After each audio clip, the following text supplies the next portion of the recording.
Ladies and gentlemen, good evening, and welcome to this professorial inauguration of Professor Aswin Desai, Director of the Center for Sociological Research. On behalf of the University of Johannesburg, it is my particular privilege to welcome each one of you on this relatively cold winter's evening, and to express my gratitude that so many of you have found your way to the auditorium, literally found your way to the auditorium firstly, and for being here to support Aswin as he delivers his professorial inauguration, but to support the university and to support the academic cause.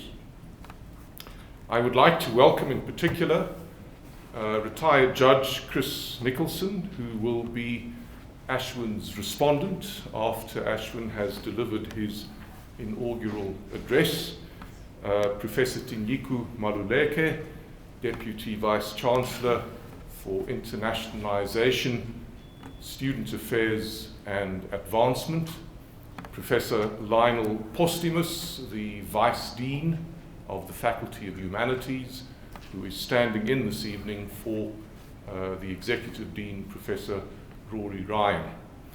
There's a long list of people who have indicated that they would be here this evening. I asked Aswin if he wanted me to mention anybody by name, and he said, no, they're all welcome. So, you're all welcome, ladies and gentlemen.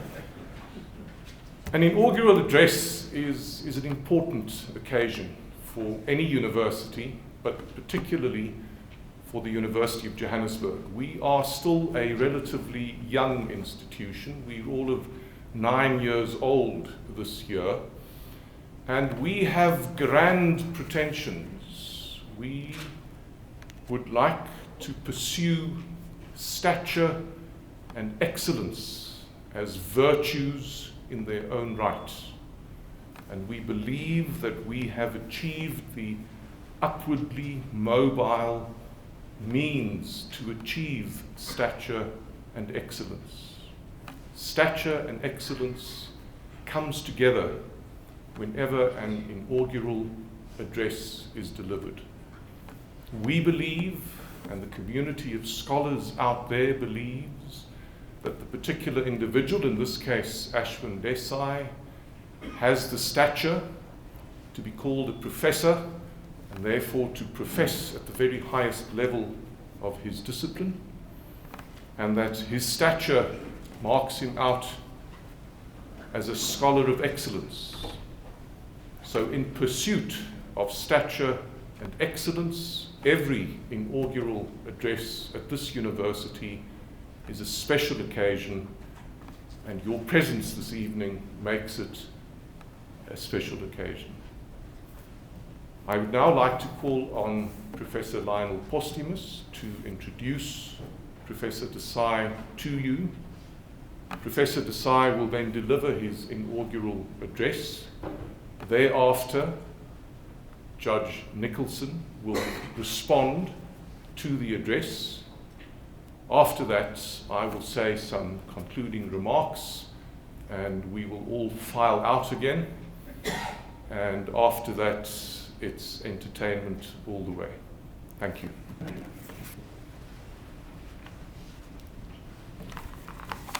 Thank you, Prof. Derek. Aswin, I'm really privileged to be the person to introduce you, so I'm glad that the Dean is not here. Somehow, I feel that we have something in common.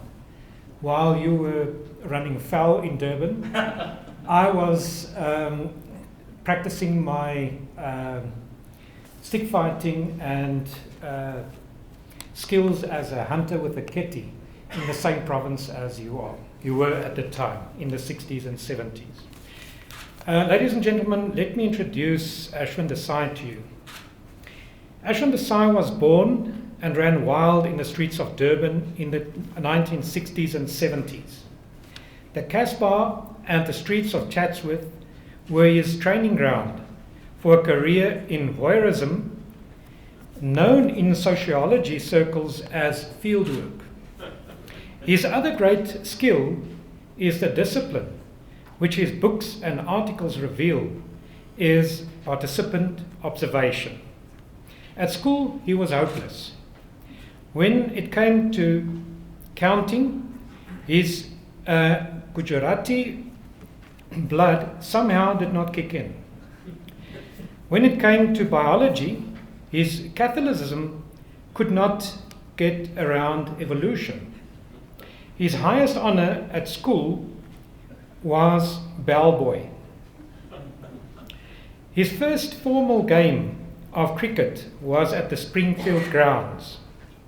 The first time he went out to bat, the guard kept slipping down to his knee and rather served as protection for his kneecap.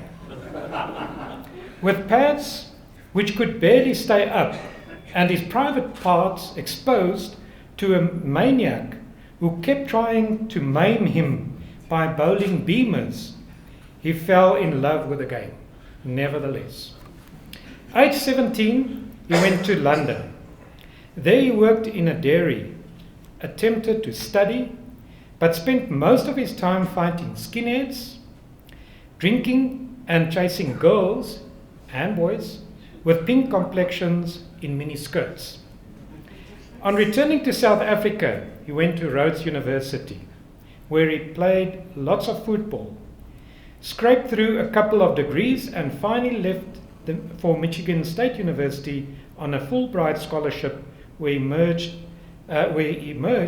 with a doctoral in sociology. And that's no mean feat in terms of getting the Fulbright scholarship. So all the stories about him being worthless is not quite true. Desai has authored a number of books on subjects ranging from Shakespeare to sport, and lots of journal articles with appropriate academic jargon. He currently writes a column for the Independent newspaper on his escapades growing up in Durban, soon to be published in a book. He is presently writing a book entitled Reverse Sweep, a story of South African cricket, and an edited book, Chatsworth, Between Continuity and Change, which will be published in September by UKZN Press. Prof. Aswin Desai is director of the Centre for Sociological Research at the University of Johannesburg. He is a multifaceted individual, and his mastery of words is amazing. He is very passionate about people and whatever he does. In a newspaper column he wrote recently for the Mercury entitled Running Foul of the Past, he shares with the reader his experiences as a young boy chasing, catching and slaughtering free-ranging chickens in the peri-urban areas of Durban. Not only does the title of this masterpiece suggest more than a mere engagement in hyperactive young boy mischief, it refers to an era gone by. Even though running fowls can still be purchased at the Bangladesh market in Chatsworth, it is no longer the same. The twist in the tale comes at the end of this narrative, when he writes how he only found out when his mother was already old that her favorite piece of the fowl was a neck, the very piece she had always kept for him. He says, and I quote, "I asked her what her favorite piece was. She told me it was a neck. Her father had always kept it away from her hungry brothers for her. Not once had she ever asked. All her life she had sacrificed the one part of the fowl she most enjoyed, for me. Not once had I ever offered. The other side of 80 now, she can hardly chew. Most of us chicken out, running faster, hoping that around the next corner we will escape the past. But like a shadow, it never lets go. If only the past could be a neck and a full set of teeth. His concern in terms of research is best encapsulated by Robert Browning's words. Our interest is on the dangerous edge of things. The honest thief, the tender murderer, the suspicious atheist. Aswin's love of single malt whiskey belies his present social and class status. Aswin dedicates this lecture to his father, who passed away after a long and debilitating illness. And in his words, he says, if only he could be here. The gown, the tradition, the sense of occasion, how it would have brought out the Englishman in him. I now request Aswin to address us on the topic of his inaugural lecture entitled Between the Late Cut and Late Capital, the World and South African Cricket. Thank you. Sure. Thanks, Derek, Lionel, and for those words, and Chris for being so agreeable to attend as a respondent. Many of you people who are here, almost all of you I know personally, and many have traveled a long distance to come, and I'm really incredibly humbled by it. There's one correction. I did get to be in the school debating team, but I just couldn't concentrate, and it was Chatsworth High versus Southlands High was the perennial rivals in Chatsworth, and the guy responded to me by saying, I finally realized it was a quote from Groucho Marx. He said, when I had responded and he came on, he said, he sounds like an idiot. He talks like an idiot, but don't be fooled, he is an idiot. I was clearly not asked back to the debating team after that.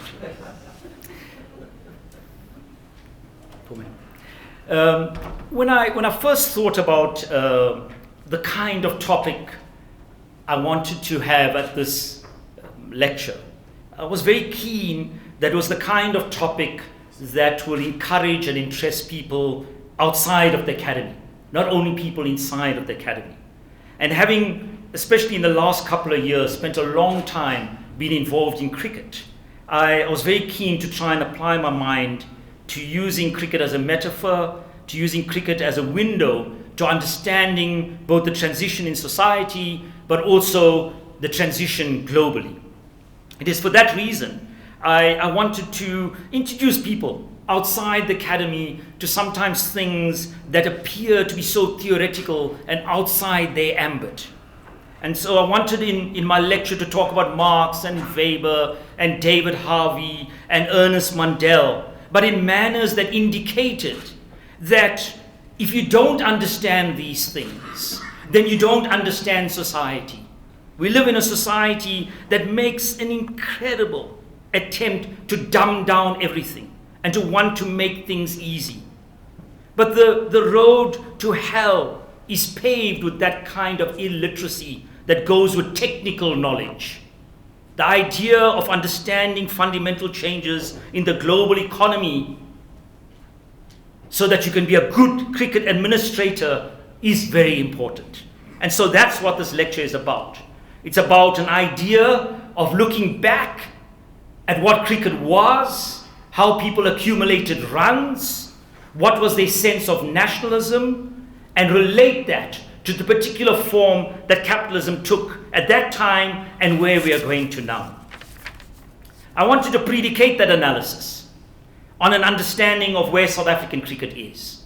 And this backdrop that I paint comes against what happened in 1990 through to 94, a complete and utter opening up of a system and various openings at a number of levels in society. Hegel talked about the end of history, the closure of history, as the man on the horseback, and he thought that man was Napoleon. Alexander Kolchev talked about the end and closure of history as a man on the horseback, and that man for him in the 1930s was Stalin. At the death end of the 20th century, our man on horseback, who not only closed one part of history, but opened another, was Nelson Mandela. And so I wanted to understand, between this period 90 and 94, the kinds of things that were taking place in our society that opened up the possibilities for something new as much as it closed them down. And the consequences of those decisions that were often made on the hop. So the first part of this paper speaks to economics, the economic trajectory of society, and what happened there for whatever those decisions were made. Whether people, out of structural constraints, made certain decisions or had a sense of deep agency. And so one of the fundamental things that happened at the economic front politically was this dropping of exchange controls, predicated on the fact that foreign direct investment would roll into the country. The result of that decision, of course, was South African big capital left and relisted on the London and New York stock exchanges. Similarly in cricket, there was an idea that the immediate opening up of cricket in the global stance would create the largesse for white cricket, which dominated the time, to use that goodwill to foster grassroots cricket and effect a fundamental change. This was a call that was made. Now, a lot of that history is very difficult to pick up, simply because of the way it's been written so far. That if you look at the books of the transition in cricket, it's a number of hagiographies written around the fundamental people of the time. And the key figure, of course, of that time was Ali Bacher. And the biography that is written was by his longtime friend, Mr. Hartman. And inside of that, it almost reminded you of the Churchillian quote that, Churchill said, history will be kind to me because I will get to write it. And so only now, with the plethora of cricketers writing their biographies, you're getting a different sense of what happened between 1990 and 1994.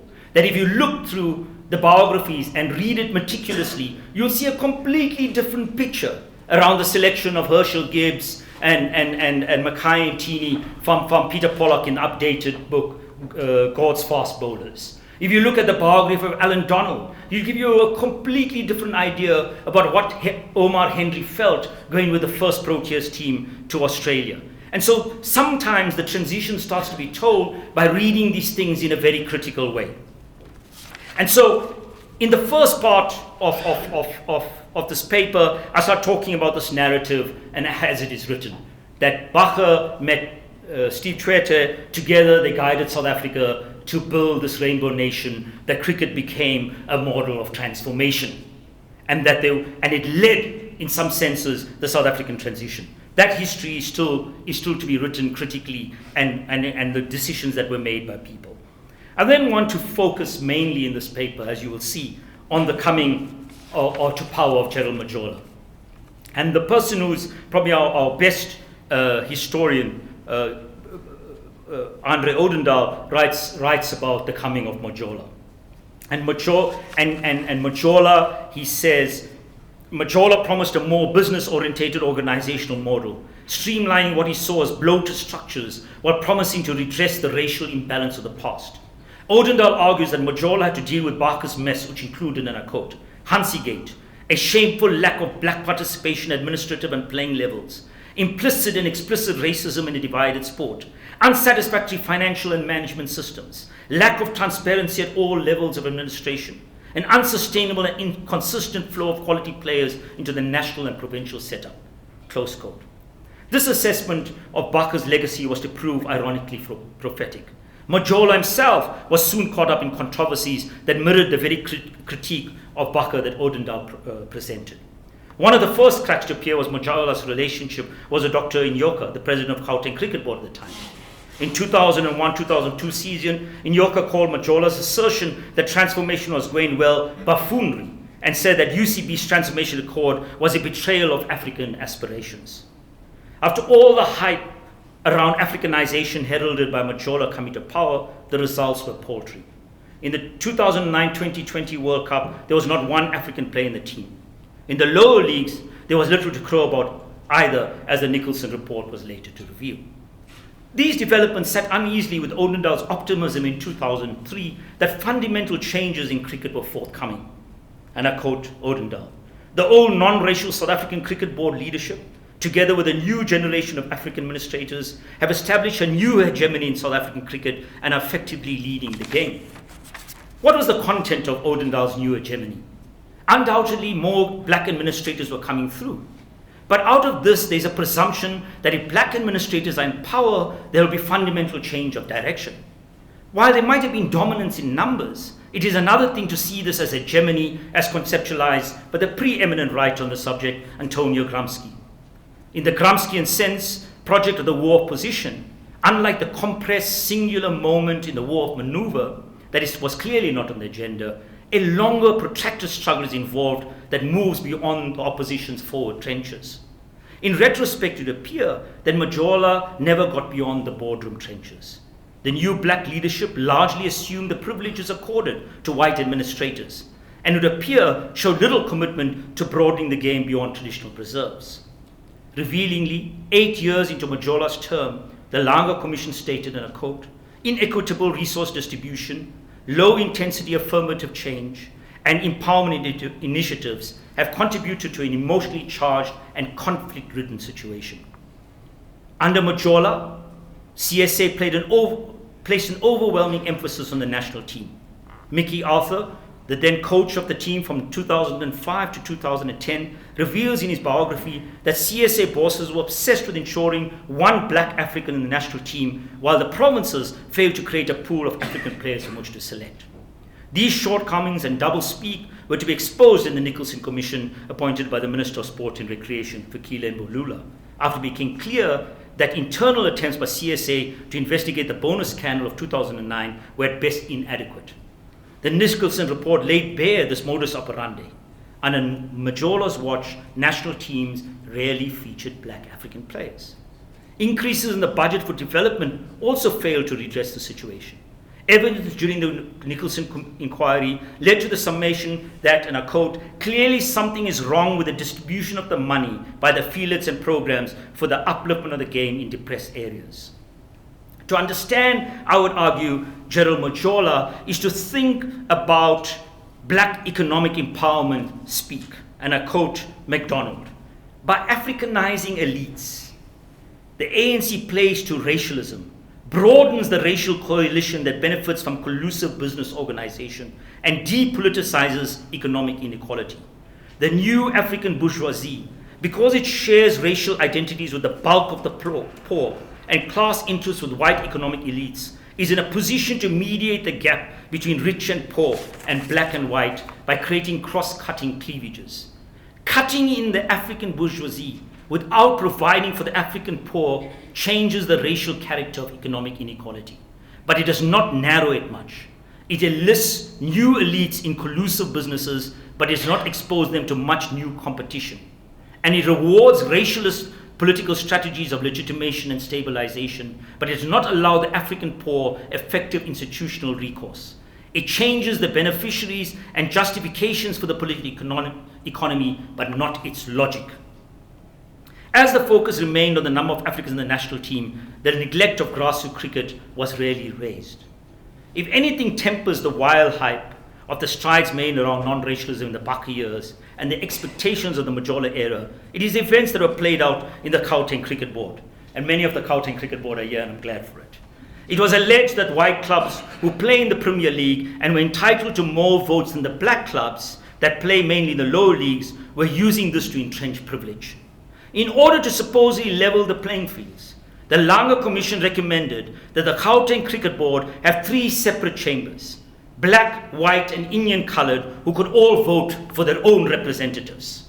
How's that for a return to B.J. Foster's multinational sports idea? The call for the extension of racial chambers for another 6 years led to criticism, as many in the GCB felt that it only served to deepen division and suspicion. Journalist Ken Boland cites Alexandra Cricket chairman Dan Petler asking, what happens when a mixed club at the University of Johannesburg, considered to be white and previously advantaged, elects an Indian chairman? Does he form part of the white chamber or the Indian chamber? While it might be argued that in order to break the dominance of the white clubs, one has to take a few steps back, this arrangement provides a window into the shaky foundations laid in the Bacher years, which 2 decades after unity sees the re-racialization of cricket embedded in its very structures. Meanwhile, in the first few years of his tenure, Majola consolidated his grip on South African cricket. The national team approaches were doing well, new black stars were coming through, and Majola's own ability to steer the board was growing. The forced relocation of the IPL from India to South Africa in 2009 was seen as a vindication of the stability of the country, as well as the influence and confidence that the BCCI had in South African cricket. The tournament was hailed as a success, but the manner in which the commissioner of the IPL, Lalit Modi, and the IPL ran roughshod the hosts during the South African tournament irked some sections of the cricketing fraternity. Gideon Haigh, one of the great cricket writers of our time, described the heavy-handed manner of the IPL bureaucracy as cricketing imperialism. The point being not to bring attraction to another country, but to create a satellite India on the country's soil. South Africa accepts colonization, India runs the show for its own benefit, and then scuppers home. On the other hand, the hosting of the IPL was seen as a vindication of South Africa's stability and security, and a tremendous bonus for CSA, bonus as we came to find out being the operative word. In 2010, allegations of money laundering and improper awards of franchises arose. It was lead to a spectacular fall for Modi and a huge scandal in South African cricket that eventually resulted in the suspension and eventually firing of General Majola. This happened despite Orwellian attempts by Cricket South Africa to excuse Majola. South Africa loves a commission of inquiry, usually with limited results. After the allegation surfaced, the Khan Commission was set up, named after the acting head of CSA. The commission reported to the board on 19 November 2010 and found no irregularities, simply an error of judgment, and considered an external inquiry unnecessary. But then the Minister of Sport stepped in, appointing ex-judge Chris Nicholson to head a commission into the saga. It was a masterstroke in many ways. Nicholson, a cricket lover who played the game under the auspices of SACOS for a time, brought an air of credibility and transparency that the internal inquiry lacked. The background to this, in April 2010, Dr. Nyoka, unaware of bonuses being paid, requested that Majola be awarded a bonus by CSA for the work done during the IPL and Champions Trophy, equivalent to 8 months' salary. McIntosh, the chief operating officer, also motivated for a bonus, and both were reported. The personal and undisclosed bonuses were not picked up until 10 July 2010, when an internal audit revealed that 67% of the bonuses received from the IPL to CSA were paid to McIntosh and Majola. Between August and September, and we all saw this in our TV screens, Dr. Nyoka tried to look at legal documents around the case prepared by advocates Azhar Bam. The bungling and cover-up surrounding these documents reads like a comedy of errors. Nyoka was told, and I quote, "CSA can't find the Bam report," Bernard Mattison, Nyoka's legal advisor, said yesterday. The CEO, Majola, says he sent it back to the Vice President A.K. Khan, who says he sent to the Chief Financial Officer, Apia. The Chief Financial Officer says he's off sick, but he sent it to the Legal Governance Committee Chairman, Ajay Sukla, who says he knows nothing about the sent document. End quote. In fact, as Telford Vice wrote, so concerned was the board with keeping its content secret that it at first declined to confirm its existence. Barmer delivered his opinion orally and then refused to allow copies to be made even by board members. The shenanigans and political maneuvering of CSA's backroom throughout 2009-2010 show elements of collusion by board members to protect Majola and also to oust Nyoka. The Nicholson report states clearly that the board deliberately destroyed or tried to suppress certain information which it requested as a part of the investigation, and that the Khan Commission was set up to, quote, minimize the fallout for Majola. This does little credit to Khan, Bester or Blair, and members of the board that authorized it. The Nicholson report was awaited with bated breath by the cricketing fraternity and journalists who smelled blood. Nicholson, known for his fine and incisive turn of phrase, I wrote this before he became the Respondent, did not disappoint. It was incisive legal acumen. Can I tell that Zuma joke about legal acumen? A subtle stretching of the boundaries of the term's reference and a homage to the sport the judge clearly loves, wrapped up in one document. While some of its substantive recommendations were to prove naive, the report read like a novel. The findings had an immediate effect. Heads rolled. If the Nicholson report opened a can of worms for CSA, then the issue of cricket's finances resembles one of former Sri Lankan spinner Murali's Dusras. You never know where it's coming from or where it will end up.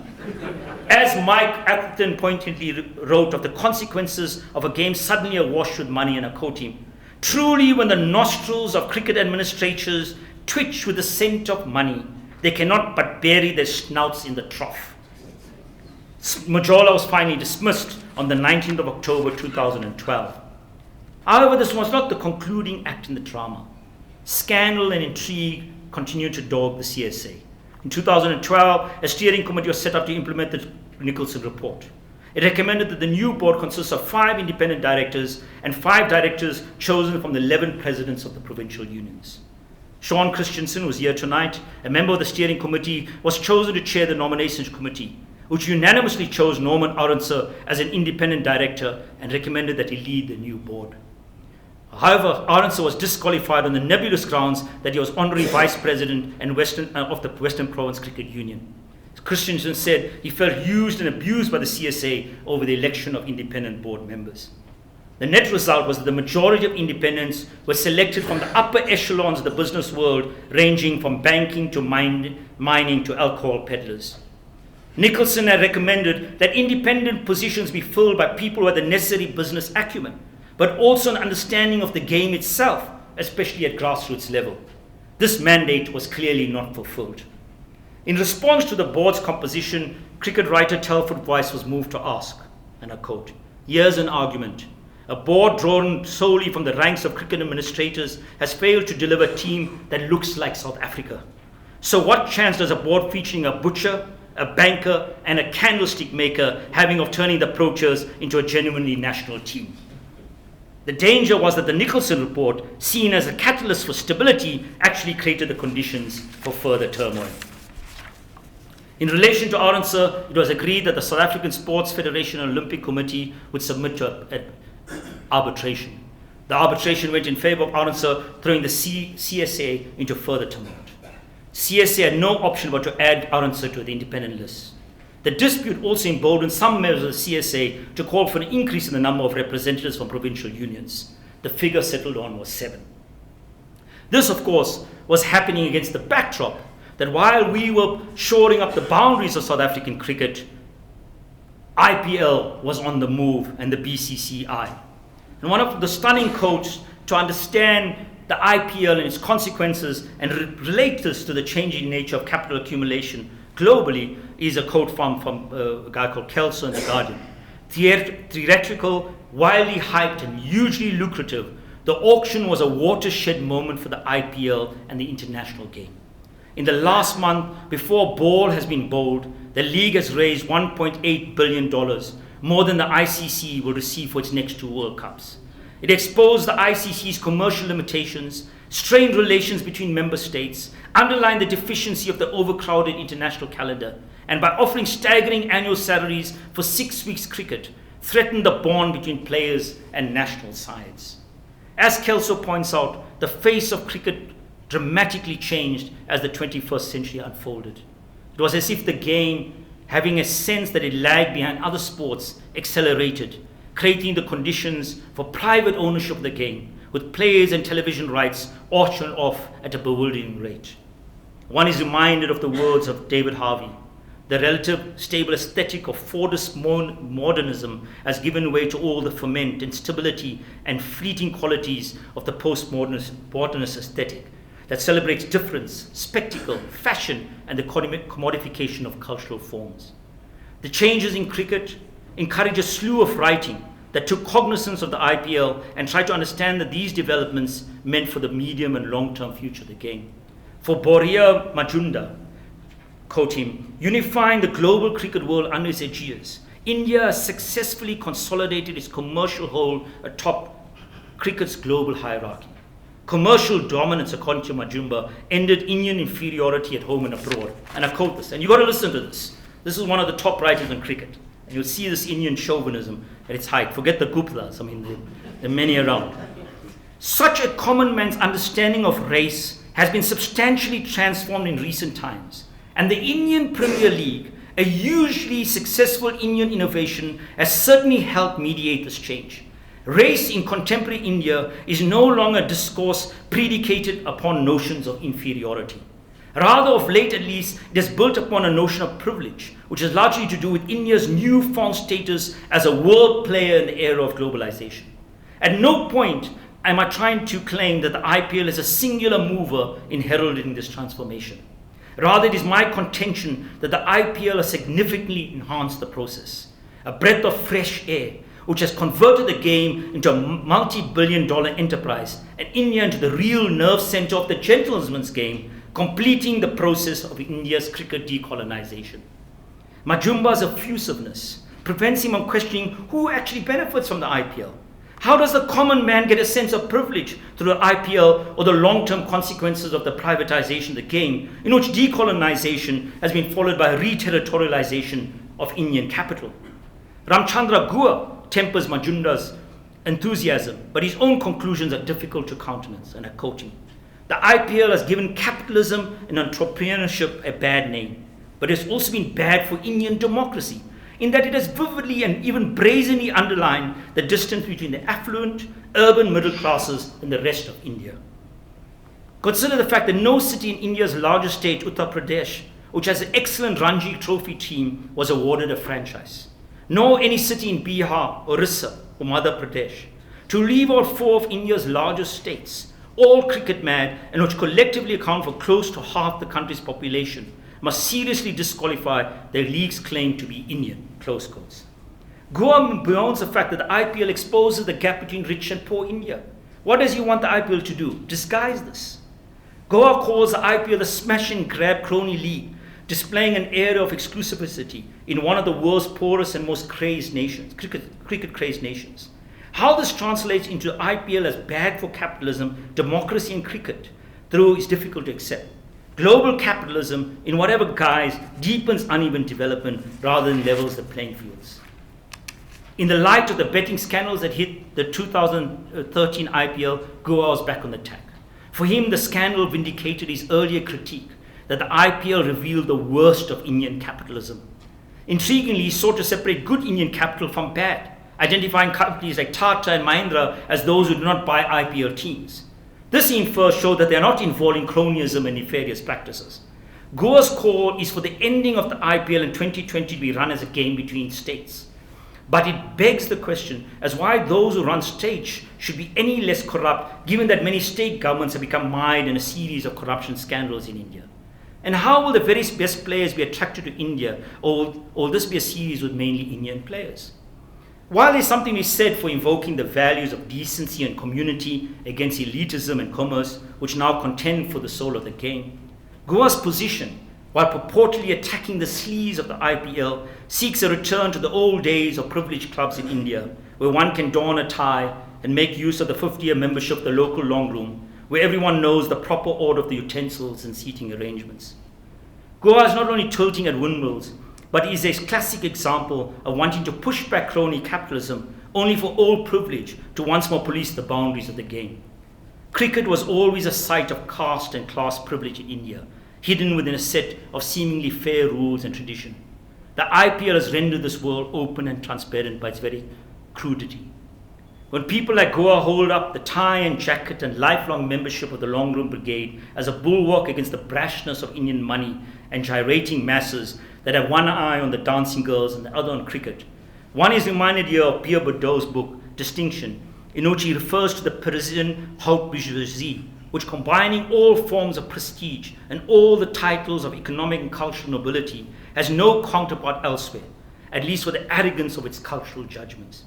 For likes of Guha, the early period of liberalization in India was representative of creative capitalism, echoing Thomas Friedman's "the world is flat."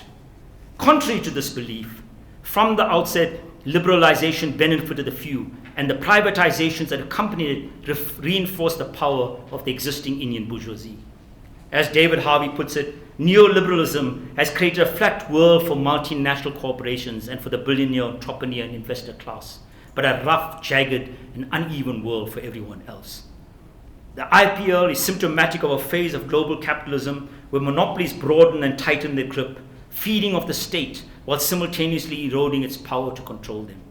The very geography of accumulation is being dramatically changed as capital seeks new areas to exploit in what David Harvey has called accumulation through dispossession. Cricket, to follow Sierra James, is often the site where existing social relations are exposed. The IPL illustrates not only the power of Indian capital, but also a middle class obsessed, to quote Perry Anderson, with a culture of celebrity and consumption, on spectacularly rapid display in much of the media, and to all appearances hardening into collective egoism. 2020's cricketainment that epitomizes spectacle, the loosening of global boundaries, and the open stitching of commercial interests with sport. And what better way to do this than to bring Bollywood directly into the inner portals of the game? In a sense, the speeding up of cricket reflects the speeding up of a system characterized by short-term capital inflows as speculative money searches for quick hits. Time-space compression is reflected in the shortness of the game, its rapid portability across oceans, satellite television, and even the use of Indian classical dancers who are reduced to moments between overs or between one wicket and the next. As Mike Marcucci puts it, the IPL product is designed to chime with the spirit of the age, brisk, breezy, pre-digested. Every match is treated by the commentators as an uninterrupted sequence of static climaxes. In the IPL world, there's no room for foreplay or post-coital rumination. The IPL certainly upsets any sort of social balance that might have accompanied the spread of cricket, and the mega corporate interference may well turn out to be a crippling problem. But the search for an earlier golden era when cricket was played for the love of the game is rapidly becoming a long shot. That love is what capitalism affair with cricket surely, whether slowly or rapidly, erodes. Whether through the IPL's destructive tantrums or through Connia's petty match fixing, Majola's bonuses, or Goa's petty bourgeois vanities. Much earlier, before the advent of 2020, Kenneth Surin provided a more illuminating way to think through capital and cricket. Surin argues that James' periodization of the game should be read in the context of Max Weber's threefold schema of charismatic inauguration, traditionalism, and routinization. Reading James' periodization through emblematic figures such as W.G. Grace, the charismatic inaugural figure, then Pelham Warner, captain of the English side that toured Australia in 1903-94, and Donald Bradman, the cricketer symbolic of the age, in which can be called the age of J.M. Keynes. Cricket, according to Surin, is renewed by the arrival of new resources of charisma from the newly independent West Indies. What Surin goes on to suggest is that we are back to the age where standardization is order of the day. Cricket is subsumed by the spread of capitalist social relations. The days when it could be used as a means for national liberation and the assertion of national identity, as in the case of the West Indies, are past. He argues that alongside this, the way finance is sourced and the game marketed has progressively detached the economic base of international cricket from the national economies of individual nation states. Written in 1990, it is a perceptive analysis and one that has been countenanced in any national association assigned the duty of thinking through the future of the game. Against this backdrop, I wanted to talk about challenges then that South African cricket faces. And one of the things in serving on the steering committee, serving in a number of organs of cricket, is that cricket administrators actually don't think about the global picture. They don't think that the very game that they are trying to transform, the very boundaries of the game are fundamentally changed. What are the challenges that South African cricket faces? The new board and the problems. For the first time, the board will include independent members chosen through a nominations committee, and the members that come from 12 provincial presidents. Besides the possibilities of lobbying and power blocks between presidents as they vie for the 7 positions, there are real questions to be asked about the relationship between the members' forum and the board. The idea that the forum will set policy and the board implements said policy could easily lead to tension and to 2 centers of power. Given the recent history of the game, it may also be trespassed by ego and self-importance. Alongside this, SASCO wants the board to represent the 9 geopolitical regions of the country. Lost in all the talk of representativity is women's cricket. Both at the level of the board and the members forum, all male, they have no formal representation. The second challenge, race. It is now over 20 years since the unification, and there are few black Africans making into the provincial teams and still fewer into the national team.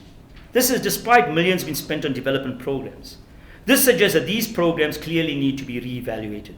Critical here is an understanding of why a fair number of black Africans make it to the under-19 level but do not break through into the senior national teams.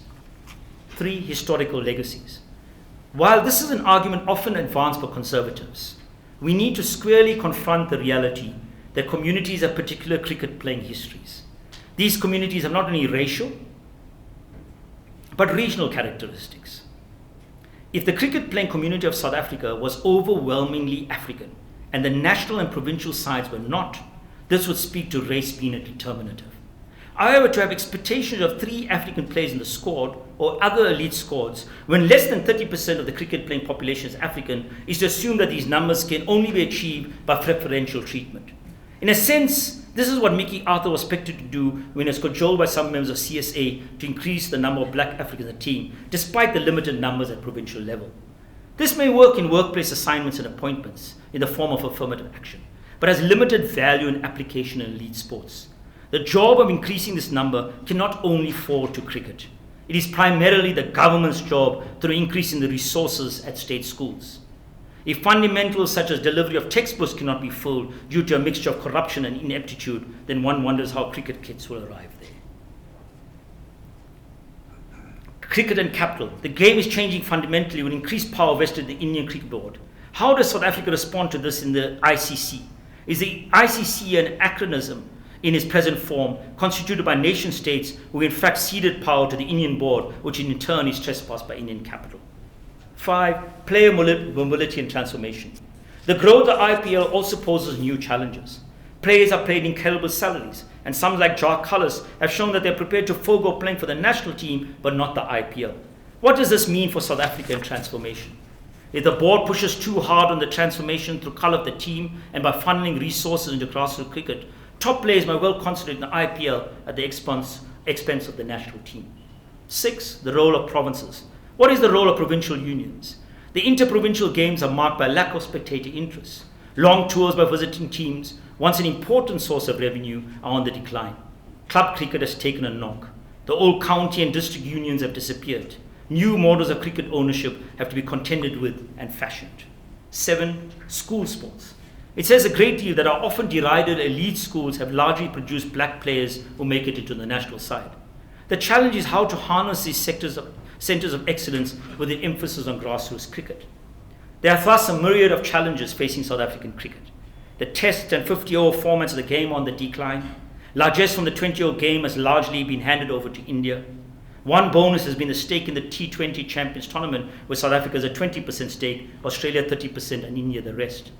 But does this come at a price, whereby CSA has to slavishly follow Indian dictates?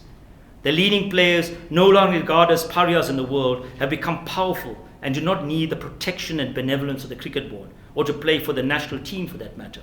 In practice, the national team operates outside the board's confines, and the provinces are often mired in internal boardroom battles and petty chauvinism at a national level.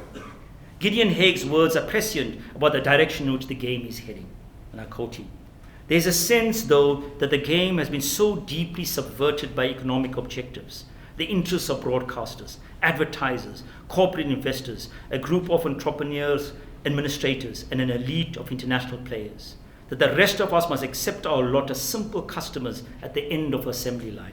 What we are watching then is akin to a process of privatization. That is, we are being sold something we thought we owned. The game once held in a kind of public trust is becoming a private sector product, the same kind of transfiguration that occurs in the bottling of water. As if to exemplify this trend, in 2010, the Indian tax authorities resolved to deny the BCCI its charitable status, confirming, as Mark Marcusi points out, what has been long been obvious. The BCCI operates as a business, not a public service. In 2013, the BCCI was fined $10 million, 6% of its annual revenue, by the Competition Commission of India for an array of offences, including irregularities in awarding IPL franchises.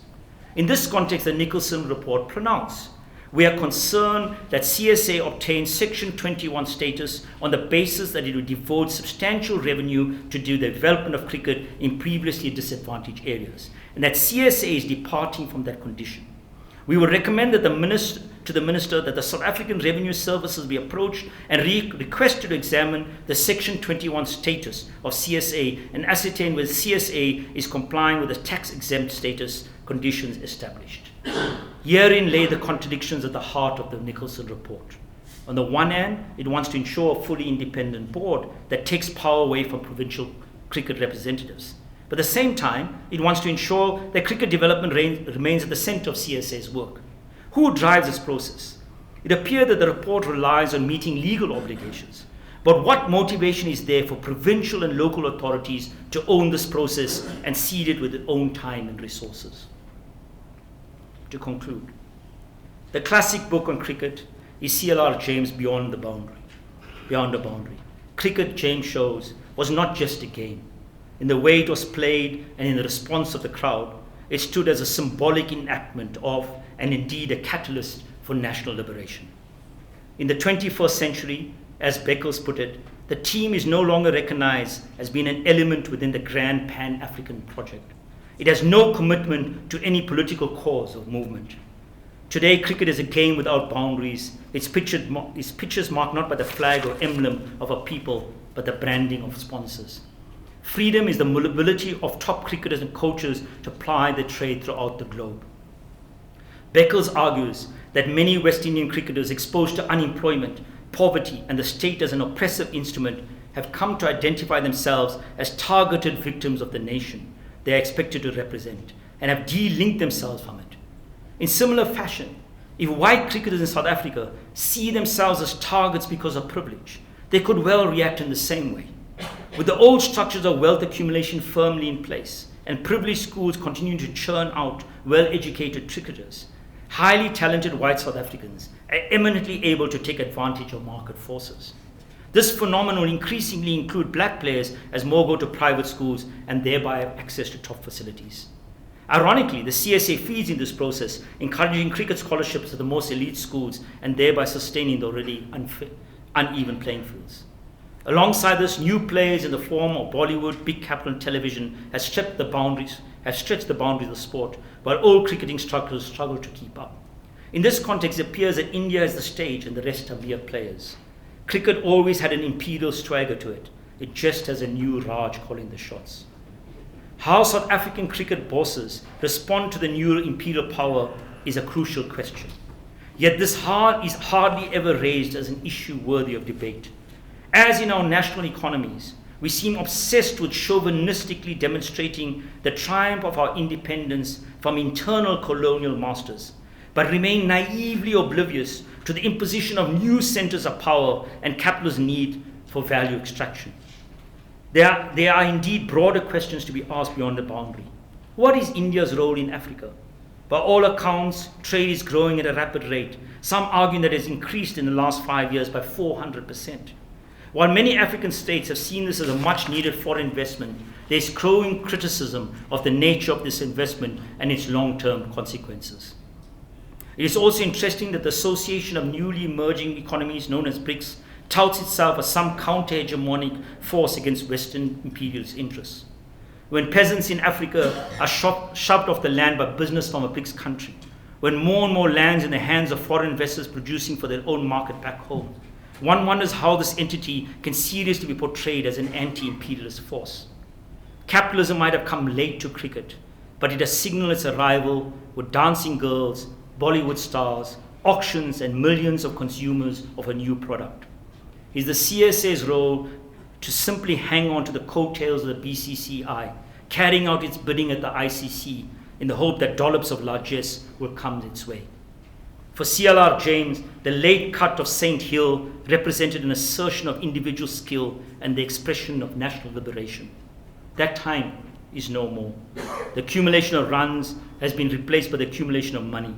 The patient construction of a innings for one's national team has been replaced by wild, speculative shots and the building of brand of Chris Gayle Incorporated or bust. Chris Nanzani, President of Border Cricket Board, now CSA new president, at a meeting on 2nd February said, "We have come from a very difficult period, and if you had asked me a year ago if there was a crisis, I would have said yes. But we have gone beyond those trying times, and we are looking forward to a very promising future. We will be checking our governance structures to ensure we regain public confidence, and we must remember that the role of administration is to remain in the background while the players are at the forefront." SASCOC wants the 9 geopolitical regions to be represented on the board. The Nicholson report wants all independence. The provincial presidents seek to maintain their power. The IPL whittles away national allegiances, and state schools is largely non-existent. And meanwhile, beyond the boundary, unemployment soars, inequality deepens, capital threatens flight, and a visceral racial nationalism bristles. In cricket, we see all the debates and contradictory impulses of contemporary South Africa. Black elite empowerment versus the demands of broad-based research. The development state versus global neoliberalism. Racial nationalism versus class and gender cleavages. To build on James and Sural's analysis, cricket has historically found ways to reinvent itself. Despite Beckel's analysis of the deracinated, highly mobile, individualist West Indian cricketer, the team itself has managed to find ways to come together and win global tournaments. It appears that the making of loads of money in the IPL may actually free cricketers from carping about the issue when they represent the national team. South Africa's present crop of cricketers is among the very best in the world. The pace of Dale Steyn, the guile of Vernon Philander, the genius of A.B. de Villiers, and the calm determination of Ashim Amla has taken us to heady heights. In their different ways, these cricketers constantly innovate and imagine new ways of playing the game. Oscar Wilde once wrote that cricket requires one to assume such indecent postures. Will those who are guardians of the game in South Africa continue to posture or be able to effect renewal? Will they be like those who came before them, more about spin than content, more about blocking than piercing the boundary? Will they continue to obsess about the privileges of the boardroom and the composition of the national team at the expense of extending the game into our schools and villages? Will they seek to change the course of the game or simply act as its night watchman? Thank you. As a judge, I had a number of difficult cases, one beginning with Z, you may recall, and a lot of people blame me for the present incumbent as president of this country. When I'm asked to speak about that particular case, I tell them about a case I had in Zululand where a gang was charged with robbery of a bank, the First National Bank in Ishawi. You know, criminals aren't the cleverest in the world, and as they approached the teller, the one said, "Give us the money or your geography."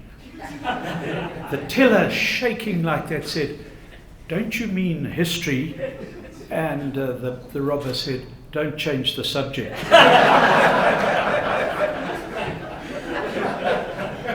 So when I'm asked to talk about the Zuma case, that's when I change the subject. And it's indeed a great privilege to talk about something else. And as you are probably aware, I was involved in a cricket inquiry on behalf of the Minister of Sport and Recreation. And I'm proud to say that I relied heavily on Andre Odendaal and Aswin's academic work. You know, when Mozart was young, he learnt how to write string quartets from Haydn, and later Haydn said he looked at Mozart's string quartets and learnt how to write them properly. So I learnt from Aswin, I made a report, and I hope that he learned something from my thoughts in that cricket report. Looking at his paper, not being an academic, I found myself with a pen making little ticks as I approved of various propositions he made, various analyses that he arrived at and his conclusions. And I started thinking to myself, I wonder if this was a batsman, and I thought of each little point as a cut down to fine leg, or maybe with Aswin, a ladies' man, a leg glance would have a leg glance would have obviously come into it. And as I added up these little ticks, I wondered if Aswin would have got to a century, because those who follow cricket know how important it is to get to these 3 figures. So I looked at some of the things he said, and I would give some a 4 and some a 3, some a wonderful cover drive. When he spoke about me as incisive and a man of acumen, I enjoyed that part, and I found myself writing a 6 next to the margin, because I saw that as a wonderful straight drive off a fast bowler, you know, possibly the most exciting shot in cricket. There was a moment when my pen paused as I looked, when I found that my recommendations were regarded as naive. So I regarded that as an LBW appeal. And I thought, will he get to his century? But Aswin, of course, being who he is, referred that to the third umpire.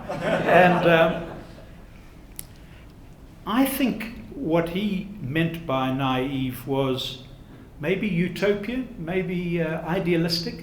And I think what he was probably referring to was the reference to Section 21, that CSA, is a Section 21 company. And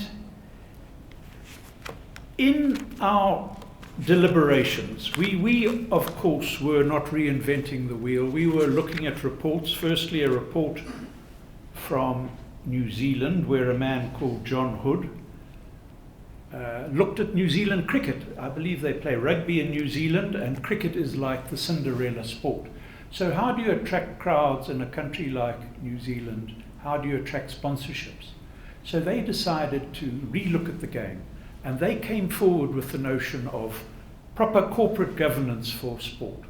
And they looked at the notion of independent directors, non-executive directors, people who had a vision for the future of the game, who looked beyond parochialism in the provinces, who looked beyond cricketers wanting to make a lot of money, who looked beyond administrators wanting to make a lot of money, and who looked to see how grassroots cricket could be supported in New Zealand. After all, that is the pool from which the cricketers would come. And so they filed a report, and New Zealand cricket has thrived since then. 2 Australians then followed up, Carter and Crawford, and they, without acknowledgement, I think borrowed quite a lot of the ideas from the Hood report from New Zealand, and later Lord Wolf, on behalf of the ICC, also looked at the previous reports and copied their ideas or refined them.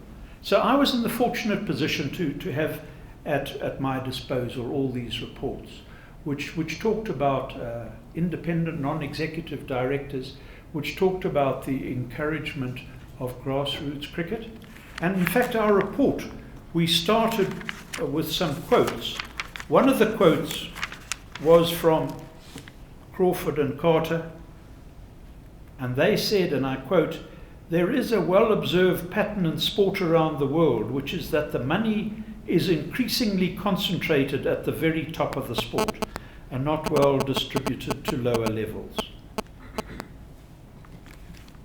Part of our inquiry was the bonus scandal, and we started our report with a quote from Lord Harris, where he said, "You would do well to love cricket, for it is more free from anything sordid, anything dishonourable than any game in the world.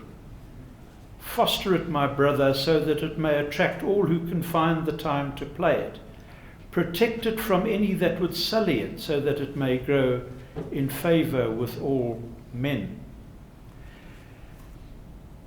So in our deliberations, I looked at Section 21 of the Companies Act, and in fact what that says, that's the section that charities and other foundations for artistic and musical purposes, they make use of that body, and so they have tax exempt status by being registered as Section 21 companies. And that section talks about using all their resources for the objects of the particular company. In this case, it is for the development and the furthering of cricket. So what the section says is that Cricket South Africa, as a Section 21 company, has to use all its resources for the advancement and the furthering of the game. There is a proviso, provided that reasonable remuneration may be paid to the administrators. And we thought some meaning has got to be given to reasonable, and we thought that a small Section 21 company would pay obviously less than a large one, but that it certainly precluded unreasonably high remuneration, and one was always, of course, happy to pay good administrators reasonable remuneration for their duties. But our worry was that if money was not reaching where it ought to, then this was a chance for government to intervene and to challenge Cricket South Africa and say, listen, you got tax exempt status because your objectives are to further and advance cricket. If you're spending too much on administrators, even on the cricketers themselves, maybe you should think again, otherwise you might forfeit your tax exempt status. You know, there's a story about 3 cricketers in heaven, and there's an argument about who was the greatest cricketer. And the 3 are, and you'd probably argue with these, but I've chosen Don Bradman, I've chosen Gary Sobers, and I've chosen Sachin Tendulkar. And there's an argument, and Gary Sobers says, you know, I made all these high scores. I was also a very good bowler. I bowled fast, I bowled spin. I was a remarkable fielder in any position. So I think I was the best cricketer of all time. And Don, of course, Sachin has made 50 centuries, is it? No, I think 50 centuries. But Don, sorry? 100. 50 centuries. Not 100. Sorry? You see, you can't win with this man, Ashwin. I thought it was 50 centuries in one day and test match cricket. Anyway, Don Bradman says, you know, I averaged 99.94. If I had been able to make 4 runs in my last innings, I would have had an average of 100 in Test cricket. So I think I'm the best. And you know what? I was chatting to God, and God said to me, Don, you were the best batsman, the best cricketer of all time. And Sachin said, I said nothing of the sort.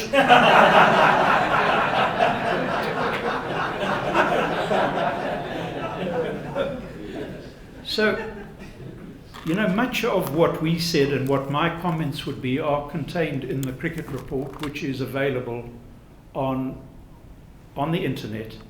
And so I'm going to be brief. You've had a long evening, and I know it's cold here in Johannesburg, but my fears, and if this was naive of me to ask the government to check the tax exempt status of CSA in order to encourage them to reach out to the huge pool of African cricketers that there are in the country, then I'm proud to be naive. I have this fear that herding cattle somewhere in the Transkei is a Gary Sobers. That's why I mentioned him as one of the 3. I've got a fear that in some shop in Danhauser is a little Indian boy who might become a Sachin Tendulkar. Because as Ashwin pointed out, and as we acknowledged and borrowed, a lot of the allegedly or black cricketers in South Africa are in fact products of Model C schools.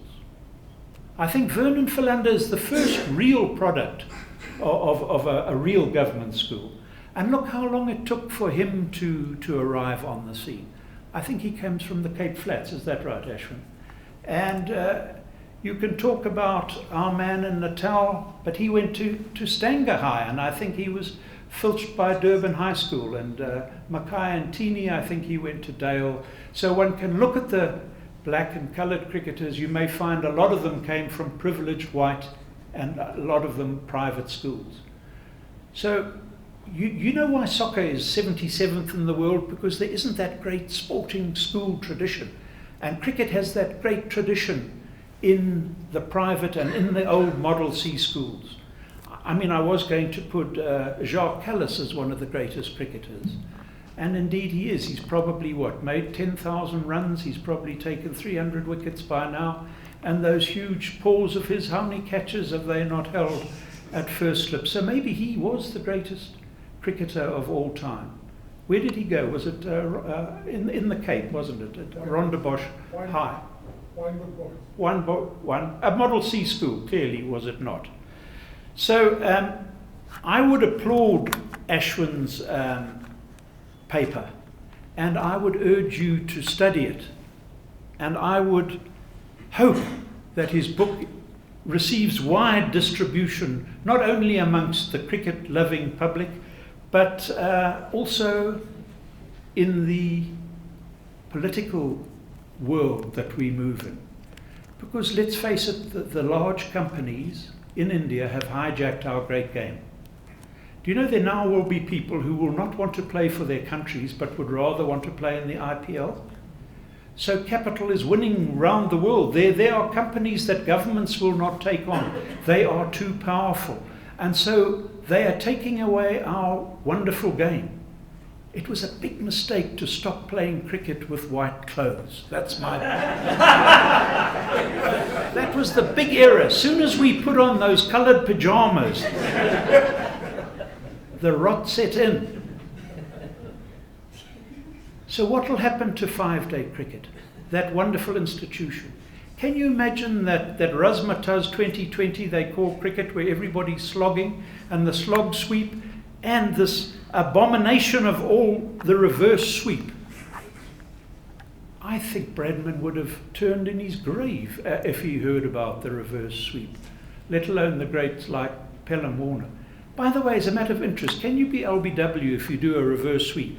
Are you then a batsman from the other side? Because you can't. I mean, are you now, if you're a right-hander and you do a reverse sweep, isn't that now the offside? And isn't the ball coming in from the off? Well, nobody seems to have answered that question for me. But be that as it may, you know, there was a time when one had a 9-day test, the timeless test in Durban. Do you know that after a drawn series, they decided they would play England versus South Africa until the test came to an end. And they played for 9 glorious days in Durban. My father was there. He told me about it. That was what he called real cricket. And now we can juxtapose against 9-day cricket, which is similar to my great love, Richard Wagner's operas, you know, which spread over long, long periods. And that to me still remains the real cricket. But juxtaposed to that is the razzmatazz of the 20 overs. And that's where the big companies, as Aswin so poignantly and eloquently has pointed out, they have hijacked our game. So how can we stop them? You know that fruit seller or that vegetable seller in Tunisia, they said he didn't have a license, and they started the social media and people started SMSing, and then a government fell. And then didn't it happen in Libya, and then didn't it happen in Egypt? And didn't the people get together and mobilize? So if you want the razzmatazz from India to stop, then the people must mobilize. They must vote with their feet, and they must bring a stop to this if they want to. Otherwise, we will forever be beholden to the Bollywood of cricket. But can I conclude by congratulating Aswin, as I have, and urge him to write more and more, because he provides all of us with the sort of ammunition we need to fight for the real game of cricket. Thank you very much.